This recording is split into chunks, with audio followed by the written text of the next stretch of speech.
Esta conferencia está patrocinada por el IHSM, que es el Instituto de Hortofruticultura Subtropical y Mediterránea, que es un centro mixto de investigación entre la Universidad de Málaga y el Consejo Superior de Investigaciones Científicas, al cual pertenezco yo, y también pertenece nuestro amigo compañero, el doctor Rafael Fernández Muñoz, que también es el vicedirector del dicho centro, y que va a presentar a nuestro conferenciante. Él es doctor en Bioquímica y Biología Molecular por la Universidad de Valencia, es profesor titular de la Universidad Politécnica de Valencia y trabaja también en otro instituto mixto, en este caso de la UPV y del CSIC, que es el Instituto de Biología Molecular y Celular de Plantas de Valencia. Y él es un investigador, en su grupo de investigación, tiene una gran vocación de divulgador científico y de transmitir los resultados de la investigación a la sociedad, lo que llamamos cultura científica. Es un bloguero de éxito, un blog que se llama Los Tomates con Genes, que tiene muchas entradas.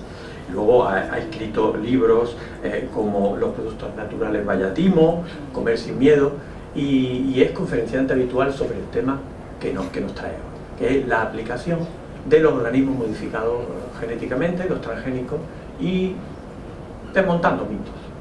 Por tanto, para mí es un placer presentar a José Miguel Donet. Muchas gracias. Bueno, pues lo que vamos a hacer es explicaros lo que es los transgénicos, exactamente qué es y para qué sirven, desde el punto de vista de la ciencia, no desde el punto de vista social, que a veces no coincide demasiado con lo que dice la ciencia sobre el tema. Entonces a mí me gusta empezar con estas tres palabras: sin agricultura, agricultura nihil, que significa nada sin agricultura. Esto es el lema de la Escuela de Agrónomos de la Politécnica de Madrid. Y la verdad que con tres palabras se dice muchísimo, porque es que la base de cualquier sociedad es la agricultura. Y lo podemos enfocar al revés. Si la agricultura, por lo que sea, desaparece, la sociedad desaparece. Y tenemos ejemplos. Cuando Cristóbal Colón llegó a América, la civilización maya ya se había colapsado. Es decir, y se había colapsado hace bastante tiempo, se calcula que sobre el año 1000, 1200, porque hubo una sequía que duró 50 años y no hubo forma de alimentar a la población y toda la estructura que tenían se vino abajo. Lo mismo con la primera civilización urbana, la antigua Mesopotamia. En Mesopotamia se vio que hubo una época que cultivaban trigo, que cultivaban mucho trigo, que además regaban a partir del Tigris y del Éufrates, y de repente los arqueólogos encuentran que dejan de cultivar trigo y cultivan cebada. Pasan 100 años y los arqueólogos en los estratos superiores encuentran avena. Del trigo pasamos a la cebada, de la cebada pasamos en avena. Qué casualidad que iban pasando cereales que eran menos productivos, que tenían mucho menos poder para alimentarlos, pero que eran más tolerantes a la sal. ¿Por qué? Porque por el riego excesivo habían salinizado los campos y los cereales que plantaban no funcionaban. Tenían que ir cambiando a cereales menos productivos pero más tolerantes, hasta que llegó un momento que no pudieron continuar con la producción de alimentos. Pero claro, tenemos un problema: la agricultura siempre es perjudicial para la biodiversidad y para el medio ambiente. Entonces hay que llegar a una especie de solución de compromiso, intentar hacer que la agricultura sea lo más respetuosa posible con el medio ambiente, pero que consiga proveer de alimentos a la sociedad, porque si fallamos en alguna de las dos patas, no podemos seguir adelante. Entonces pensad que cualquier actividad agrícola, quitar malas hierbas, arar, sembrar, controlar plagas, en principio es agresiva para el medio ambiente. A ver, la estampa de un señor con un gorro de paja y una camisa de cuadros con una azada es lo más bucólico que hay, y todos nos recuerdan, mis abuelos eran agricultores, yo lo he visto así muchas veces, pero nadie diría que está haciendo un atentado contra la biodiversidad, y realmente lo está haciendo, porque en el momento en que tú quitas todas las hierbas de un campo, un botánico que te puede decir que son endemismos de alto valor ecológico, pero tú, ¡pum!, arramblas con todo, y encima rompes el equilibrio poniendo semillas de una variedad que normalmente viene de fuera. Hombre, desde el punto de vista ecológico, muy bueno no es. Controlar las plagas, en el fondo lo que estás intentando es que cuando un sistema en ecología sale del equilibrio, el propio sistema busca volver a ese equilibrio. Una plaga simplemente existe porque como tú has puesto más de algo que sirve de alimento, esa plaga puede crecer. Cuando no hay agricultura no suelen haber plagas porque las especies están en equilibrio. Una plaga, digamos, es la forma de recuperar ese equilibrio que tú combates. Tú quieres que aumente el desequilibrio para conseguir algo que se llama cosecha. Recolectar, tú no estás dejando que la planta siga su ciclo vital. Tú lo que estás haciendo es cogiendo y guardando unas para la semilla. Y separar semillas para la siguiente cosecha. Es decir, todo esto de natural tiene poco y de ecológico menos. Ahora que está tan de moda de la comida natural y tal, hasta venden un pan de molde que es natural. No sé, si alguien ha visto un árbol que dé pan de molde, yo todavía no me lo he encontrado. O igual crece, igual vas al campo y te encuentras pan de molde por ahí. A ver, nada de lo que comemos es natural. Mirad, el cuadro este es un cuadro de Velázquez, es don Sebastián de Zarro el Enano. Esto es, en tiempos de los Austrias, como no tenían tele, pues se entretenían de una forma bastante cruel, que era con gente que tenía enfermedades genéticas. Entonces la enfermedad que tiene es una enfermedad muy conocida que se llama acondroplasia o enanismo de extremidades cortas. Si os fijáis, la cabeza y el tronco tienen el tamaño normal, son las extremidades las que son cortas por un problema genético en la formación de una parte de los huesos largos que se llama el disco epifisario. Cuando alguien ve un perro teckel o un perro salchicha, ¿piensa que es un perro enfermo? Bueno, pues este perro tiene exactamente la misma enfermedad que tiene el personaje del cuadro. Obviamente, este perro en la naturaleza no podría existir porque se lo comería otro animal más fuerte, pero existe y se ven por la calle porque ha habido un criador que en el siglo XIX o en el siglo XX, artificialmente cruzando animales enfermos, consiguió una raza nueva porque pensó que sería una mascota muy bonita y que a los niños les encantaría. Pero obviamente es un animal artificial. Tened en cuenta que los perros vienen de los lobos. ¿Os imagináis a un teckel compitiendo con una presa, con una manada de lobos? No lo veo yo. Yo diría que esa noche los lobos cenan más. Y me da igual un teckel que un pitbull, porque un pitbull, por muy fiero, por muy violento que sea, no sabe cazar en manada como cazan los lobos. O sea que tampoco tendría nada que hacer. Y esto que ha pasado con los animales también ha pasado con las plantas. Es decir, un cereal, los cereales silvestres, si vais por el campo que hay muchas gramíneas, esas que haces así, coges y tiras como dardos, eso es un cereal. Los cereales lo que intentan es, cuando espigan, explotar y diseminar la semilla lo más lejos posible. Claro, si tú quieres comerte ese cereal, que un cereal explote o que el viento se lleve las semillas, pues hombre, como no vayas a recolectarlo con un aspirador, no sacas cosecha. Obviamente a ti lo que te interesa es que el grano se quede en la espiga, y cuanto más grande mejor, y cuanto más apretado la espiga mejor. Eso en la naturaleza no se puede dar, porque esa especie no sería viable, porque no expandiría sus semillas. En cambio, todos los cereales actuales hemos cogido mutantes para que puedan hacer eso. Y de hecho un ejemplo muy exagerado es el maíz. El maíz actual proviene de una planta que se llama teosinte. El teosinte es una mala hierba que nos sirve para comer y que no se parece en nada al maíz.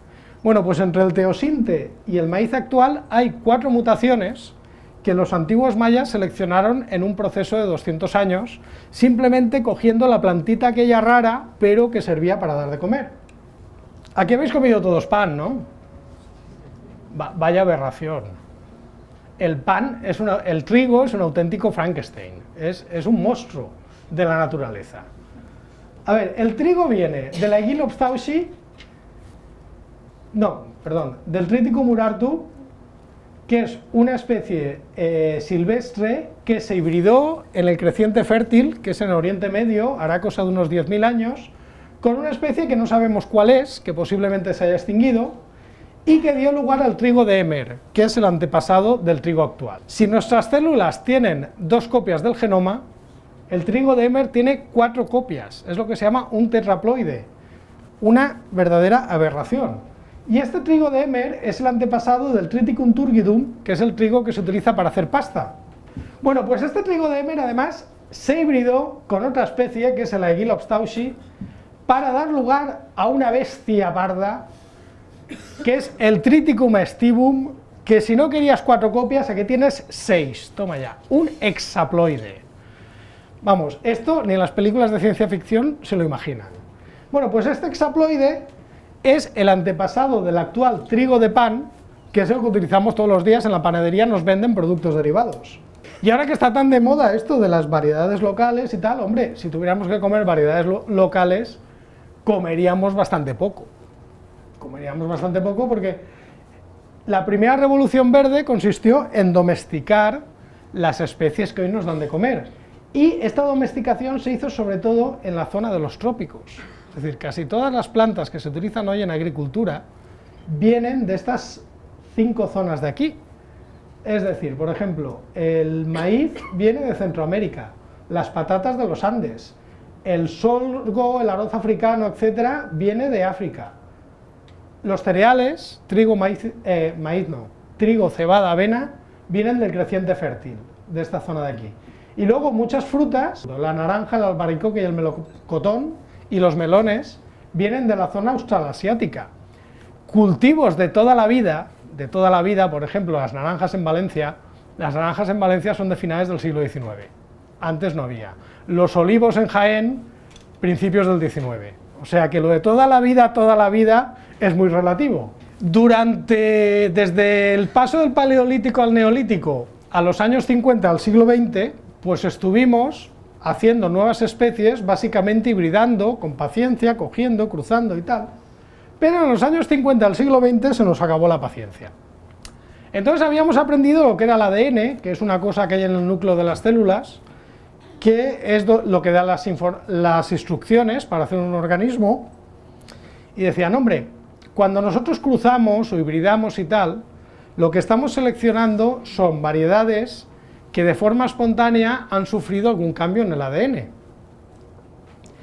Hombre, ¿y si hacemos trampa? ¿Y cómo hacemos trampa? Digo, hombre, esos cambios en el ADN pasan, pero pasan muy poco a poco. ¿Y si hacemos que esos cambios sean más rápidos? ¿Se puede dañar el ADN? Sí. Por ejemplo, con radiación ultravioleta, con radiación gamma, radiación nuclear, con todo buenísimo para la salud, quiero decir, la salud te la deja hecha polvo. Obviamente, el mismo peligro que tiene para ti, para la salud, que es cancerígeno porque te daña el ADN, lo puedes utilizar con otra función, que es dañar el ADN de especies agrícolas o especies ganaderas y ver lo que sale. Puede ser que alguna de esas mutaciones sea beneficiosa, que es un porcentaje muy bajo, pero ¿qué ventaja tienes? Que no tienes que estar esperando a que pase por azar, sino que puedes hacerlo a lo bestia y ver lo que sale. Esto tan raro, es lo que ha dado lugar a todo lo que encontráis hoy en día en el supermercado. La mayoría de variedades de cereales, de frutas y tal, se han hecho por mutagénesis inducida y son variedades muy recientes. Por ejemplo, el arroz bomba de la fallera, de la paella y tal, lo hicieron en el IBIA por un proceso de mutagénesis. Básicamente, cogieron semillas de arroz, les pusieron radioactividad o un agente químico y fueron al campo. Y cogieron, por ejemplo, esta que era más bajita, posiblemente tenga mayor producción. O, a partir de esta, tratando con mutaciones, con un mutágeno, consiguieron estas diferentes variedades, con este tipo de grano de arroz. Pues si alguna de estas es más interesante, da mejor rendimiento, tiene mejor sabor, pueden haber una serie de parámetros muy diferentes que haga que la variedad sea más interesante. Pues esta es la que saldrá al mercado. Esto tiene un riesgo, hombre, tiene el riesgo de que estás sacando al mercado algo que no sabes lo que ha pasado en el genoma. El riesgo es muy bajo. ¿Ha pasado alguna vez algo? Pues sí. Una vez pasó que una variedad de puerros acumulaba muchos foralenos y se tuvieron que retirar. Otra vez, una variedad de champiñones, pues eran ligeramente tóxicos y después de salir al mercado se retiró. El riesgo es muy bajo, pero existe. Pero bueno, todo tiene riesgo en esta vida. Como una guía visual rápida, si alguna vez yo quiero comer algo que no se haya modificado su genoma nunca, pues mira, este es un maíz en el que nunca se ha modificado su genoma. Si encontráis ese, compradlo, porque es Osinte, maíz silvestre. Y esto es una variedad que no es transgénica, pero es una variedad híbrida que viene de selección, hibridación, cambio, etcétera, etcétera. Porque claro, ahora que está tan de moda decir esto de que somos lo que comemos, yo realmente pienso que no, que el comer es una expresión cultural más. Esto de somos lo que comemos se le ocurrió a un filósofo que se llamaba Feuerbach, y realmente lo que quería decir es que una sociedad se basa en la alimentación. Si no hay comida, la sociedad no va cara al aire, no existe, y por lo tanto no hay sociedad. Por eso dijo somos lo que comemos. Luego se ha venido que si la comida nos influye en el carácter, etc. No. Básicamente, si no comemos no somos nada porque nos morimos. Eso es lo que dijo Feuerbach. Pero es que la comida es una expresión cultural más. La comida cambia como cambian las modas, como cambia la música, como cambia la ropa. Pensad, esto por ejemplo es un ultramarinos, creo que es en Cádiz, a principios del siglo XX. Mirad el tipo de comida que hay, que relacionaríamos con unos sabores. Esto es un supermercado en Estados Unidos, en los años 50. Ya no se parecen nada. Y esto es un Mercadona, una foto que he sacado hace poco. Posiblemente, si quisierais encontrar un sabor de la tienda de Cádiz de principios del siglo XX en el Mercadona de hoy, no lo encontraríais. ¿Por qué? Porque la comida va cambiando. Que no quiere decir que sea mejor o peor, simplemente que es diferente. A ver, vamos a hacer un experimento muy sencillo. Pensad en algún sabor de vuestra infancia que no hayáis vuelto a encontrar. No sé, algún plato que hacía la abuela, algún plato que hacía vuestra madre, algún guiso, no sé, en invierno normalmente serían esos cocidos contundentes, de estos que eran buenísimos para el colesterol, porque te lo ponían a 300, si no te ponía el colesterol a 300, la abuela no había hecho bien el cocido.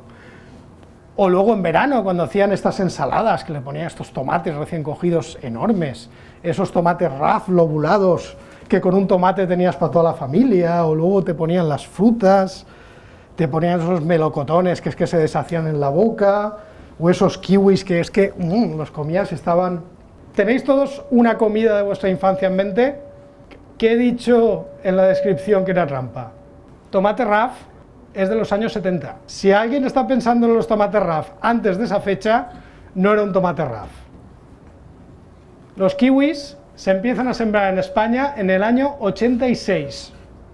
Si alguien recuerda haber comido un kiwi antes del año 86, no ha comido un kiwi y su cerebro le está engañando. A veces comida que pensamos que es de toda la vida no es de toda la vida, y los tomates de antes estaban mejor, pero no eran tomates RAF.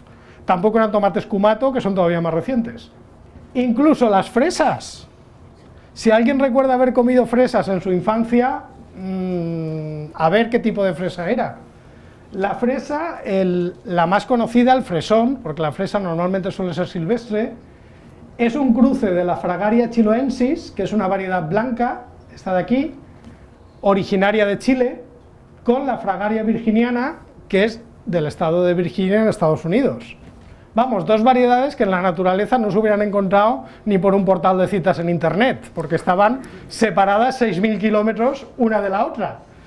Justamente el cruce se dio en Francia, que fue este señor, que era Antoine Duchesne, que hizo el cruce.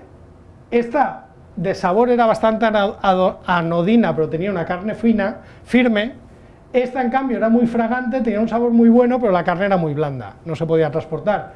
En cambio, este, que es el fresón, cogía lo mejor de cada uno. La carne era firme y el sabor y el color era mucho mejor que el de la fresa blanca. Bueno, a partir de aquí se hizo una mutagénesis con un agente químico que se llama colchicina, y de aquí salió el fresón de Douglas, y que salió al mercado el 6 de julio del año 79. Es decir, si alguien recuerda haber comido fresas antes del año 79, no eran como las que hay hoy en día en Lepe. Era una variedad diferente. Los huevos de cualquier especie de ave pueden ser blancos, cuando tienen carbonato cálcico y ya está, marrones, cuando tienen carbonato cálcico teñido con hemoglobina, con sangre, o verdes, cuando tienen carbonato cálcico teñido con bilirrubina o pigmentos biliares, o cualquier combinación entre marrón, verde y blanco. Normalmente en la naturaleza se seleccionan muy bien para mimetizarse. En función de la vegetación que hay, tienen un color u otro. ¿Alguien recuerda haber visto huevos verdes en un supermercado alguna vez? Bueno, pues existen. Huevos blancos, a que cuestan cada vez más de encontrar. Hay, pero cuestan mucho. Básicamente es cada vez más difícil encontrar huevos blancos. ¿Por qué? Porque la gente en España tiende a consumir huevos morenos. Para los productores también es mejor, porque los huevos morenos en el supermercado se ven más limpios. Un huevo blanco pues siempre puede estar manchado. Bueno, ya sabéis por qué parte de la gallina sale y entonces ahí normalmente mancha. En cambio, un huevo marrón disimula mejor la suciedad.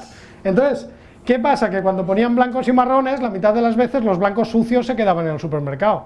¿Qué pasa? Que si los pongo marrones ya no se quedan. Por lo tanto, hemos elegido, depende básicamente de la raza de la gallina. Se han elegido las gallinas que ponen huevos marrones. ¿Por qué? Porque son los que demanda el mercado. Y simplemente por eso, ahora es cada vez más difícil encontrar gallinas que den huevos blancos.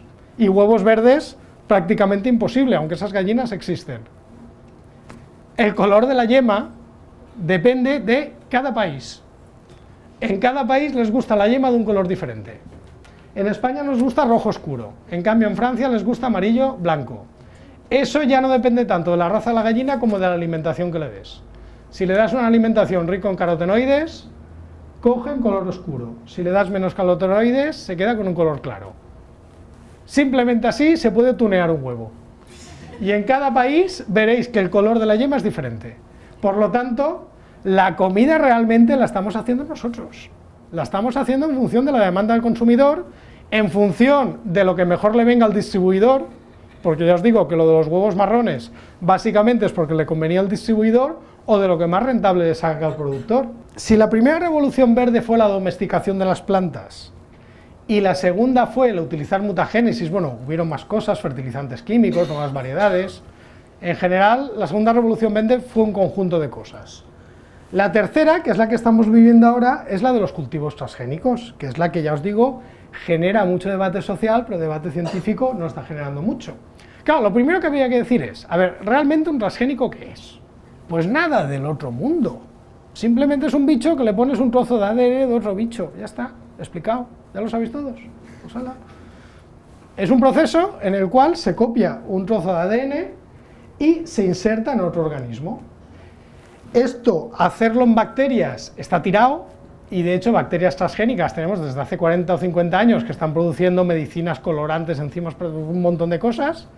Hacerlo en plantas fue más fácil, no tan fácil como en bacterias, pero fue muchísimo más fácil que en animales, y entonces se consiguió desde los años 80 con el grupo de Bart Montagu en Bélgica, Meridel Chilton y Louis Fry en Monsanto, Meridel Chilton en Wisconsin y Louis Fry en Farley, en Monsanto. Pero en el fondo lo que hicimos es observar una cosa que pasaba en la naturaleza y redirigirla para que nos diera una ventaja. ¿Alguna vez habéis visto los árboles que hay en cualquier alameda que cerca de la base suelen tener unos bultos? Que se llaman a veces también agallas. Normalmente aparecen después del invierno. Bueno, eso es porque esos árboles están contaminados por una bacteria que se llama Agrobacterium tumefaciens. Bueno, si hay algún microbiólogo me dirá que ahora se llama Rhizobium radiobacter, Agrobacterium tumefaciens, para el caso es lo mismo. Esta bacteria lo que hacía, infectaba árboles y otras plantas, y lo que hace es, cuando los árboles por frío se les hace alguna herida, se meten por allí y inyectan un trozo de ADN en el genoma de ese árbol. Hostia, pues ya tenemos un árbol transgénico. Sí, pero ha sido culpa de la bacteria esa, a mí que no me mire nadie. Una bacteria que tiene un plásmido. ¿Qué hace? Pues simplemente hace que la planta, el árbol en este caso, crezca, empieza a generar células, le hace un tumor. ¿Y por qué hace eso? Muy fácil, porque ese tumor es el sitio ideal para que la bacteria viva. Es decir, o induce al árbol a que le genere un tejido que ella va a utilizar para colonizar. Una de las primeras estrategias para hacer plantas transgénicas fue coger esta bacteria, quitarle toda la parte que utilizaba para infectar y hacer que metiera solamente el trozo de ADN que nos interesaba. Porque es que esto de la transgénesis no lo inventó nosotros, esto es más viejo que, no sé, que las películas de Maciel o de Marisol. Este bicho, por ejemplo, se llama Elysia chlorotica, es un bicho propio del Mediterráneo, que es un bicho que mareaba mucho a los zoólogos, porque tenía una costumbre muy rara, tomaba el sol. A media tarde es un gusano marino y de repente flotaba y se extendía, así como lo veis, todo precioso, pum. Claro, esto, si fuera una turista alemana, vale, se entiende, está tomando el sol.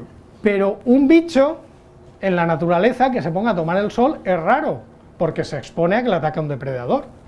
Es un comportamiento que no es normal. Entonces, esto desconcertaba durante un tiempo. Hasta que se dieron cuenta que este bicho se alimenta de algas y de plantas marinas, y lo que hace es que se las come, pero no las digiere del todo. Los cloroplastos, que son los orgánulos donde se hace la fotosíntesis, entran en el tejido, por eso veis que es verde. El color verde es un color debido a lo que ha comido, no es que genere pigmentos verdes, es debido a los cloroplastos que se come. Entonces esos cloroplastos siguen siendo funcionales, y cuando toma el sol, esos cloroplastos siguen haciendo la fotosíntesis, y el animal se alimenta principalmente del azúcar que se obtiene por la fotosíntesis. O sea que es un bicho, pero que hace cosas que tendría que hacer una planta.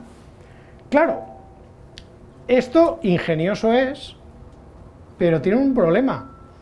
Cuando nosotros trasplantamos un órgano de una persona a otra, sabéis que el problema es el rechazo. El sistema inmune ve que hay algo raro y empieza a atacar. Claro, aquí no es de un bicho a otro, aquí es de una planta a un animal. Aquí también habrá un sistema inmune que dirá, esto es raro, tal, esto ¿cómo puede ser que los cloroplastos sigan funcionando? Bueno, cuando con el tiempo aprendimos a secuenciar y secuenciaron todo el genoma del bicho este, se vio que en su genoma habían genes de plantas de las que se alimentaba. Es decir, los genes habían migrado desde la planta hasta el animal para proteger, digamos, a los cloroplastos que le estaban dando de comer del propio sistema inmune del animal. Entonces, esto de cambiar genes en la naturaleza es un mecanismo conocido, se llama transferencia horizontal. Lo único que estamos haciendo cuando hacemos un transgénico es dirigir ese mecanismo hacia algo que nos interese, como hemos venido haciendo antes con la mutagénesis, con la selección y con la hibridación. Socialmente tiene rechazo, pero bueno, es un rechazo curioso. Es decir, esto lo habéis leído, los transgénicos son un fracaso, los riesgos no justifican su uso. 17.00. 17 años en el campo, 0 problemas de salud y 0 problemas de medio ambiente. Es lo que hay, y el año que viene será 18, pero bueno. Hay gente que legítimamente dice que no quiere, sus motivos tendrá, pero tened en cuenta, ser antitransgénicos tiene un problema.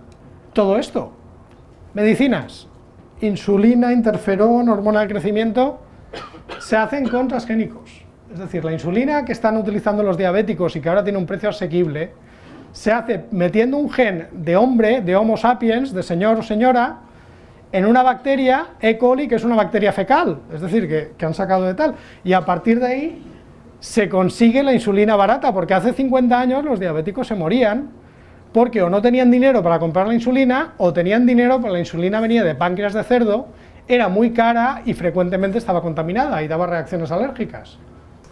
Si el jabón pone enzimático, esos enzimas son transgénicos. ¿Por qué? Porque tienen que ser enzimas que resistan temperaturas altas. Una enzima para resistir una temperatura alta normalmente se sacan de extremófilos, de bacterias que de forma normal viven a temperaturas altas. Por ejemplo, las bacterias que viven en los géiseres, en parques como el de Yellowstone, o las bacterias que viven en las fosas oceánicas. De esos sitios tan raros se sacan trozos de ADN, se meten en bacterias y luego acaban en el tambor del detergente. Lo mismo el líquido para limpiar lentillas, si pone limpieza enzimática, normalmente tiene proteasas, que también son transgénicas. Billetes de euro. Los billetes de euro están hechos con algodón transgénico. Si alguien no quiere billetes de euro porque son transgénicos, yo amablemente hago el esfuerzo sin problemas, ¿eh? La ropa de algodón, el 50% de la ropa de algodón en Europa y el 80% en todo el mundo es transgénica.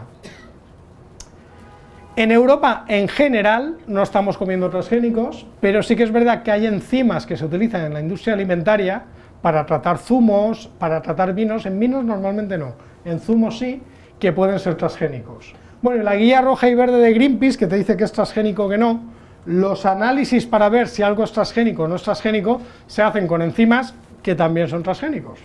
Y hombre, fracaso, ya me gustaría a mí que mi cuenta corriente tuviera un fracaso parecido, porque esto es la superficie, empezaron a sembrarse en el año 96, estos son los datos más recientes, que son del 2013, hombre, la tendencia no parece que sea un fracaso, de hecho, la diferencia es que desde el año 2012 se siembran más transgénicos en países en desarrollo. Esto es el total, lo azul son países desarrollados y lo rojo son países en vías de desarrollo.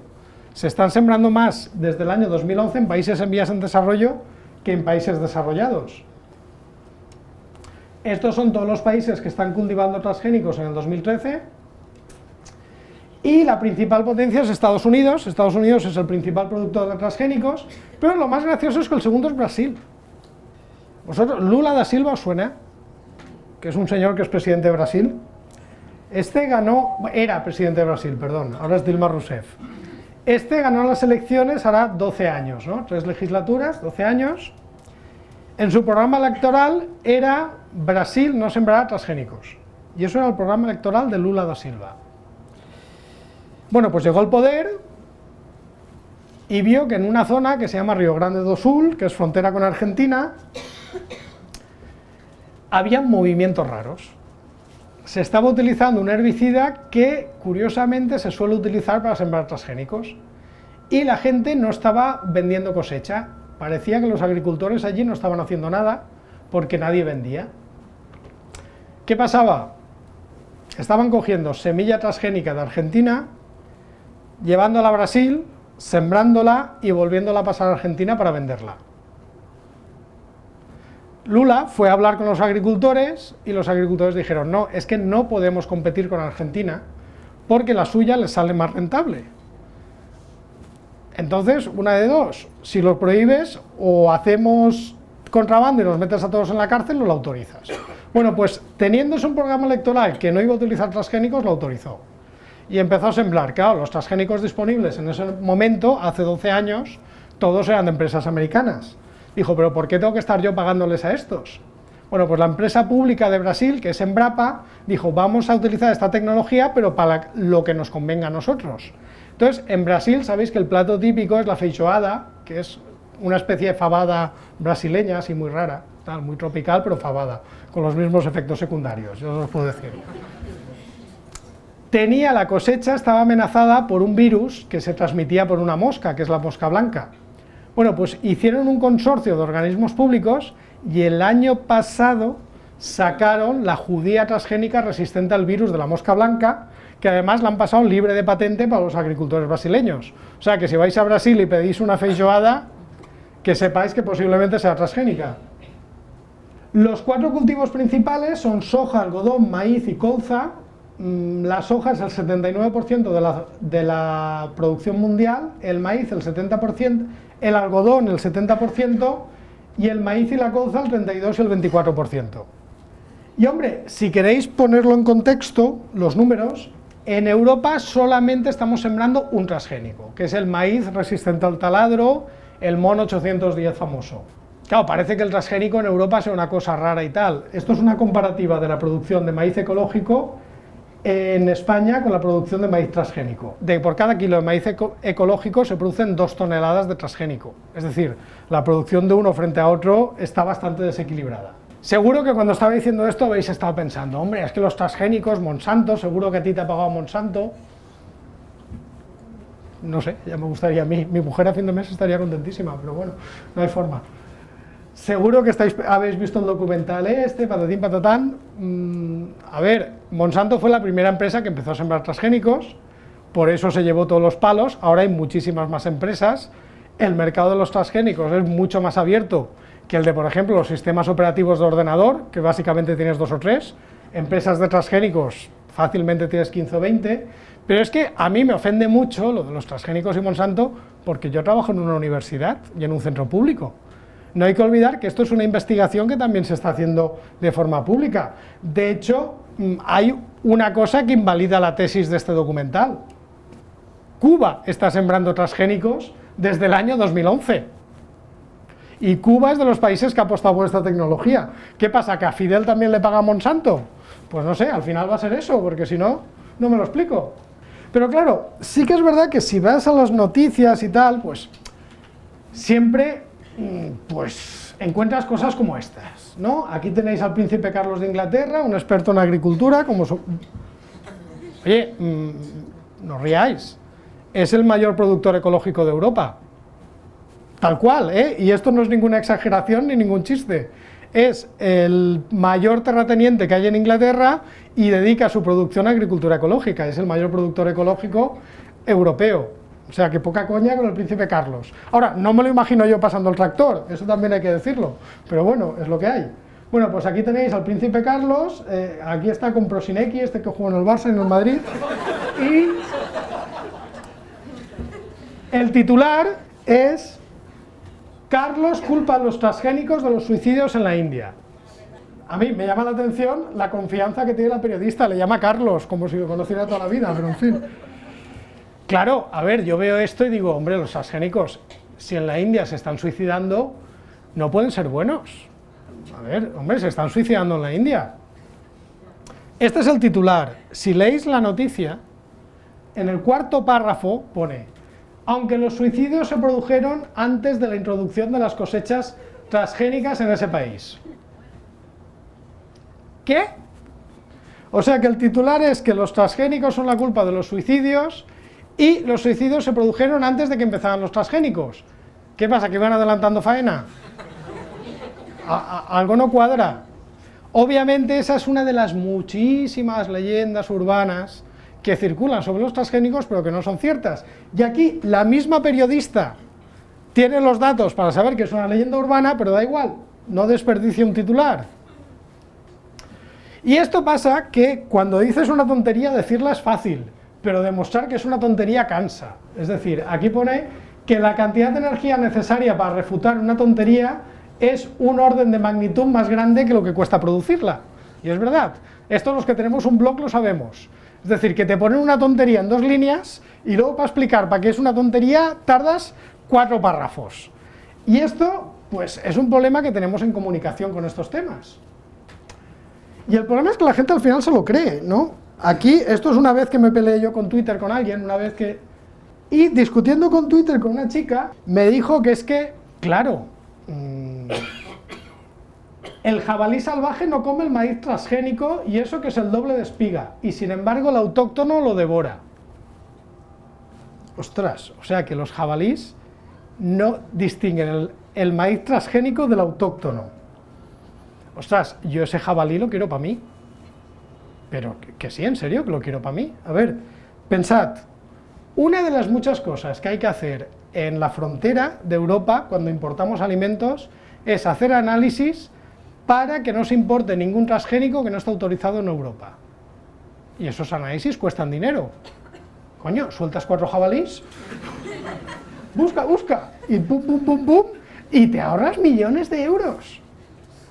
A ver, yo en el trabajo, cuando estás haciendo una planta transgénica, un proceso bastante laborioso es averiguar cuáles son transgénicas y cuáles no. Tienes que hacer selección, que se puede hacer con un herbicida, con GFP, etcétera, etcétera. Puñetas, con un jabalí de estos. A ver, obviamente la chica estaría muy convencida, pero no podía ser cierto. Primera, el maíz transgénico que se siembra en España, bueno, en Europa, es resistente a una plaga. De olor, sabor, color, aspecto, es idéntico al otro. Si no haces un análisis con anticuerpos, no sabes cuál es cuál. Y luego hay otra cosa, hombre, esta chica no sé si ha visto un jabalí en su vida, pero un jabalí que yo sepa no es un gourmet. No es precisamente un animal que para comer haga muchos ascos. Vamos, si alguien se imagina un jabalí, pum, pum, pum, eligiendo, yo no, y el que haya vivido en una zona de campo cerca de un vertedero donde hay jabalís, sabrá lo que es. Entonces, claro, le intentamos decir entre varios que, hombre, eso no podía ser cierto, por muy convencida que estuviera. No, y la chica insistió y dijo que sí, que se lo habían dicho y eso pasaba en la zona de Finisterre. Me voy a los datos de cultivo de maíz transgénico en España. En Galicia no se siembra ni una puñetera espiga de maíz transgénico. ¿Por qué? Muy fácil. El maíz transgénico que se siembra es resistente a una plaga que se llama el taladro. En Galicia, por cuestiones de clima, apenas hay taladro. Por lo tanto, ¿para qué vas a sembrar maíz transgénico que tiene una ventaja que a ti no te sirve para nada? Obviamente, siembran maíz transgénico en el Valle del Ebro, en el Valle del Guadalquivir y en Castilla-La Mancha, en las zonas donde tienen taladro. Donde no tienen taladro no lo siembran, y en Galicia no lo siembran. O sea que, por muy convencida que estuvieras, lo siento, no puede ser verdad. Pero bueno, a la gente se le calan estas cosas. Y bueno, sobre el fracaso, estas son las cifras de siembra de maíz transgénico en España. Curiosamente, es una variedad muy antigua. Es una variedad del año 98, bueno, será del año 96. Una variedad no transgénica tiene una vida media de 2, 3, 4 años, se recambia muy rápido. ¿Por qué? Porque sale otra variedad mejor. ¿Por qué aguanta esta variedad tanto tiempo? Porque la ventaja que le da el hecho de ser transgénica hace que no haya ninguna variedad convencional que de momento pueda competir con ella. Si en algún momento sale una variedad convencional que dé mejor rendimiento, ya os digo yo que los agricultores dejan de sembrar transgénico y sembrarán la otra, pero es que de momento no existe esa variedad. Hombre, una cosa curiosa es que en marzo de este año, en el Parlamento andaluz se votó una propuesta de Izquierda Unida para declarar Andalucía libre de transgénicos, propuesta que salió adelante una parte, la de los campos experimentales, pero no salió adelante la parte de la siembra comercial. Curiosamente, este mismo año, en Andalucía había aumentado un 33% la siembra de maíz transgénico. O sea que parece que los políticos iban por un lado y los agricultores por otro. Y bueno, los transgénicos que tenemos ahora en el campo son los de primera generación, que son resistentes a insectos, resistentes a herbicida y resistentes a virus. Este es el que se siembra en España, esto es un campo experimental de MON 810, pues básicamente sin tratarlo, si estás en una zona de taladro, pues el bichito, si le muerde, ya sabe lo que hay. Pero hay más aplicaciones, algunas de las cuales ya están en campo, pero no son tan conocidas, como la fitorremediación, las biofactorías y aplicaciones industriales. La fitorremediación es básicamente descontaminación de suelos. Puedo deciros que hay una empresa en Valencia que se dedica a sembrar plantas transgénicas que acumulan metales pesados como plomo, níquel y cadmio para descontaminar suelos que antiguamente tenían uso industrial. Biofactorías, que es la producción de fármacos, entre otras cosas, también hay moléculas que no son fármacos, o aplicaciones industriales como colorantes, jabones, etc. Esto es un ejemplo, estos son plantas de maíz y de tabaco que se han modificado genéticamente para que produzcan una molécula que puede ser útil en prevención del SIDA. Las que producen la molécula tienen, cuando le pones luz ultravioleta, tienen el brillo naranja, las que no, no tienen brillo. Con la crisis del ébola, uno de los tratamientos experimentales que se ha probado estaba hecho a partir de plantas de tabaco transgénicas, porque son muy útiles a la hora de sintetizar fármacos, más útiles que la forma tradicional, que era utilizando transgénicos, pero básicamente utilizando bacterias o utilizando hongos. La ventaja que tiene esto es que una vez funciona, lo que cuesta es que funcione. Cuesta mucho más que con un hongo, pero una vez funciona es mejor. ¿Por qué? Pues hombre, una planta de tabaco, no sé si las habéis visto, pero pueden llegar a 2 metros. Y con una hoja de esas te puedes hacer un bikini o un vestido de noche. Son enormes. Entonces la producción que tienes ahí en una sola planta, que encima crece en altura, ocupa menos espacio, es mucho más fácil que con una bacteria que tienes que crecerla, darle temperatura, agitación, etcétera. Desde el punto de vista energético es mucho más barato. Luego tienes otra ventaja. Imagínate que consigues una planta que produzca una vacuna. Imagínate que te quieres ir a hacer una vacunación a un sitio remoto. Tradicionalmente tenías que ir con las neveras, con las jeringuillas, y si la nevera se quedaba sin batería, las vacunas se echaban a perder. Si te quedabas sin jeringuillas y la gente las reutilizaba, se propagaban otras enfermedades. Si tú tienes una planta que produzca una vacuna, te llevas tu paquetito de semillas, que un paquetito de semillas aguanta mucho, vas allí, las siembras y a partir de ahí in situ produces la vacuna. Entonces te ahorras la cadena del frío y si ya puedes conseguir que la vacuna sea oral, mucho mejor, porque una vacunación oral es mucho mejor que una vacunación por jeringuilla por cuestiones de higiene, logística, etc.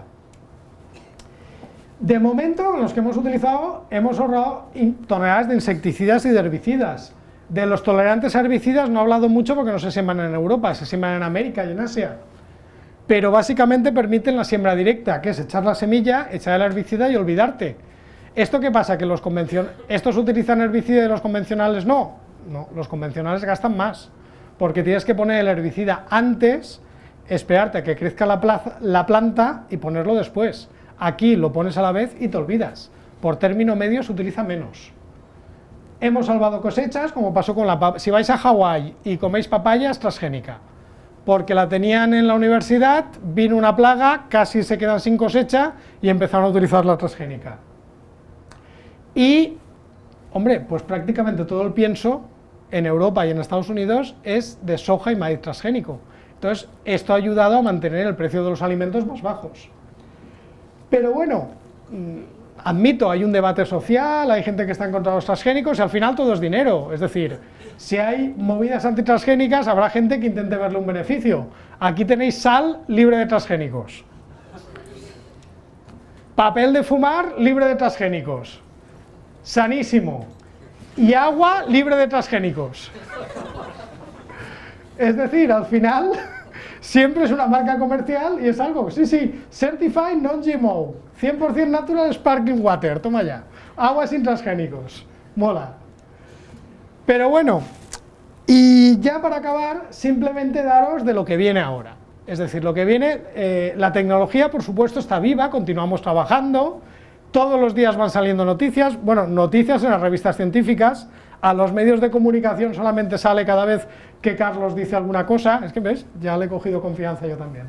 Transgénicos que ya están en el laboratorio, no estoy hablando de proyectos que se estén haciendo, sino de que ya hay publicaciones científicas o que ya los tenemos en laboratorio. Tomate rico en antocianos, que previene el cáncer. Digo que previene el cáncer no porque quiera decirlo porque los antocianos haya visto que previenen el cáncer, sino con estos tomates se ha hecho un ensayo en ratones, en una variedad de ratones propensa a tener cáncer, y previene un 30%.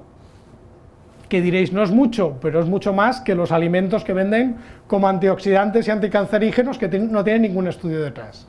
Ahora mismo, en estos precisos momentos, se está haciendo el estudio en humanos, a ver si tiene algún efecto. Berenjenas resistentes a la sequía. Esto lo han hecho en Bangladesh, un instituto público también.